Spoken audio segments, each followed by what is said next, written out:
Hello guys, நம்ம இந்த கிளாஸ்ல என்ன பார்க்க போறோம் அப்படின்னா சாப்டர் 3 ஃப்ரேஸ் அண்ட் கிளாஸ் அப்படின்னா என்ன அப்படின்றதான் பார்க்க போறோம். பார்க்கலாம்.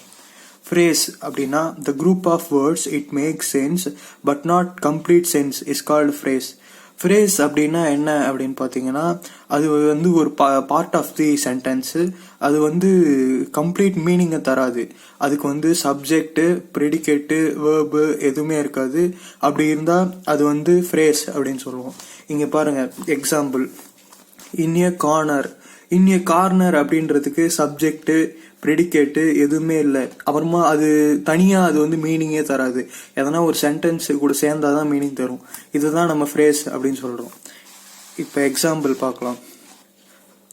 The sun rises in the east அப்படின்றது வந்து சப்ஜெக்டும் இல்லை, ப்ரெடிகேட் இல்லை, இது தனியாக மீனிங்கும் தராது. அதனால இது வந்து ஃப்ரேஸ்.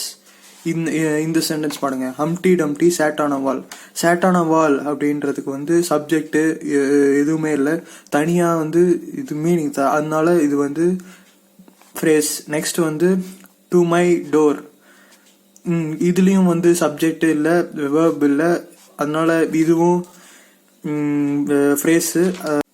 சப்ஜெக்ட் பிளஸ் வேர்ப் அப்படின்ற ஃபார்மேட் வந்து ஃப்ரேஸில் வந்து இருக்காது. இங்கே பாருங்க, it was a sunset great beauty. இதில் பாருங்க, சப்ஜெக்ட் இல்லை, ப்ரெடிகேட் இல்லை, அப்போ இது வந்து ஃப்ரேஸ். இந்த சென்டென்ஸ் பாருங்க, the tops of the mountain were covered with snow. Of the mountain, இதுலேயும் சப்ஜெக்ட் இல்லை, அதனால சப்ஜெக்ட் இல்லை, ப்ரெடிகேட் இல்லை, அதனால இது வந்து ஃப்ரேஸு. இங்கே பாருங்க, show me how to do it. இங்கே பாருங்க, ஹவு டு டூ இட்ல ஃப்ரேஸ் இல்லை, ஹவு டு டூ இட்ல சப்ஜெக்ட் இல்லை, ப்ரெடிகேட் இல்லை, அதனால இது வந்து ஃப்ரேஸ். நெக்ஸ்ட் வந்து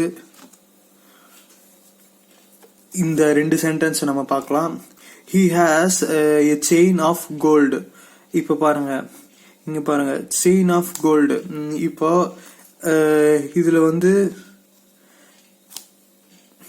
இதுல வந்து சப்ஜெக்ட் இருக்கா அப்படின்னு பார்த்தீங்கன்னா இல்லை, ப்ரெடிகேட் இருக்கா அப்படின்னு பார்த்தீங்கன்னா இல்லை, அப்போ இது வந்து ஃப்ரேஸ்.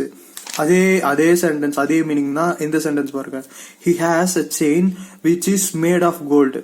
இப்போ பாருங்க, விச் அப்படின்றது வந்து subject, is verb, made of gold predicate. இப்போ இந்த சென்டென்ஸ்ல எல்லாமே இருக்கு. இப்போ இது வந்து இந்த சென்டென்ஸ்ல சப்ஜெக்ட், ப்ரெடிகேட்டு எதுவுமே இல்லை, அப்போ இது வந்து ஃப்ரேஸ். இப்படி எல்லாமே இருக்கிறதுக்கு பேர் தான் கிளாஸ். இதே ஒரே மீனிங் தர்றது தான் இது. சப்ஜெக்ட், ப்ரெடிகேட்டு இல்லாதனால, வேர்ப் இல்லாதனால இது வந்து ஃப்ரேஸ். இது இருக்கிறதுனால இது வந்து கிளாஸ்.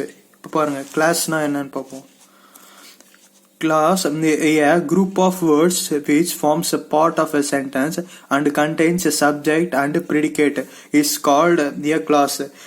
ஒரு குரூப் ஆஃப் வேர்ட்ஸ் வந்து சென்டென்ஸ்ல அது வந்து ஒரு பார்ட்டா இருக்கும். அப்புறமா அதுல வந்து சப்ஜெக்ட் இருக்கும், அப்புறமா ப்ரெடிகேட் இருக்கும். அப்படி இருந்தா அது வந்து கிளாஸ் அப்படின்னு அர்த்தம். அப்படி இல்லாம இருந்திருந்தா அப்படின்னா ஃப்ரேஸ் அப்படின்னு அர்த்தம். இப்போ பாருங்க, அதுக்கு example, people who pay their debts are trusted. இங்க பாருங்க, who pay their debts are trusted. இதுல பாருங்க, who சப்ஜெக்ட் இருக்கு, pay verb இருக்கு, இது எல்லாமே சப்ஜெக்டை பத்தி பேசுது. அப்போ இது வந்து ப்ரெடிகேட். சப்ஜெக்ட், ப்ரெடிகேட் எல்லாமே இருக்கிறதுனால இது வந்து கிளாஸ். இப்போ பாருங்க, நெக்ஸ்ட் சென்டென்ஸ்.